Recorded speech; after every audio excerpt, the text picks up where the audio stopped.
ఈరోజు మాజీ మంత్రి కొడాలి నాని మీడియా ముందర మాట్లాడుతూ మమ్మల్ని కొడితే కొట్టండి, తిడితే తిట్టండి, చంపితే చంపండి, కానీ సూపర్ 6ను అమలు చేయకుండా మాత్రం వదిలిపెట్టమంట.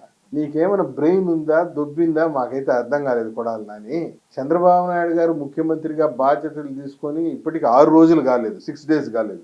ఆయన బాధ్యతలు తీసుకున్న తొలి రోజే 5 బ్రహ్మాండమైనటువంటి కార్యక్రమాలపైన సంతకం పెట్టాడు. అన్నా క్యాంటీన్లు అయితే ఏమి, మెగా డిఎస్సి అయితే ఏమి, ల్యాండ్ టైటింగ్ రద్దు చేయటం అయితే ఏమి, ఇలాంటి కార్యక్రమాలు, బ్రహ్మాండమైనటువంటి కార్యక్రమాలు 5 దానిపైన సంతకాలు పెట్టి ఆయన చెప్పినటువంటి ప్రతి కార్యక్రమాన్ని, ప్రజలకు చెప్పినటువంటి కార్యక్రమం అమలు చేస్తుంటూ నువ్వు ఈరోజు పీకల దాకా తాగి ఆ ముఖం చూస్తే కూడా తూగు మొహం అట్లే ఉంది. తాగేసి మాట్లాడుతున్నావు లేకుంటే పిచ్చెక్కి వాగుతున్నావు అర్థం కాలేదు. నువ్వు అట్లే ఉన్నావు, మీ నాయకుడు జగన్మోహన్ రెడ్డి అట్లే ఉన్నాడు.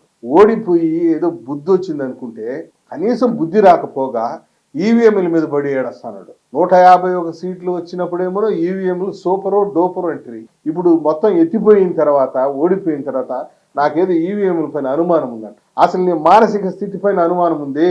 కాబట్టి కొడాలి నాని తాగితే తాగు, వాగితే వాగు, తూగితే తూగు, లేకుంటే తాగేసాడని రోడ్లో పడుండు, అంతేగాని పిచ్చి పిచ్చిగా మాట్లాడు. 6 రోజులకంత అమలు చేయకుంటే ఏదో చేసేస్తామంటే ఏం చేస్తావా? ఇంకా కూడా మారలేదా? మేము అనుకుంటే ఏమైనా చేయగలం. మేము కళ్ళు తరిస్తే మూడో కన్ను తరిస్తే నువ్వు భస్మం అయిపోతావు. కానీ మేము చేసే అభివృద్ధి సంక్షేమ కార్యక్రమాలు, ప్రజల ఆనందాలన్నీ నువ్వు చూడాలి కాబట్టి నన్ను పెట్టున్నావు. ఇంకా గుర్తుపెట్టుకో, తిక్కగా పిచ్చి పిచ్చిగా వాగొద్దని చెప్పి ఈ సందర్భం గట్టిగా హెచ్చరిస్తున్నాం.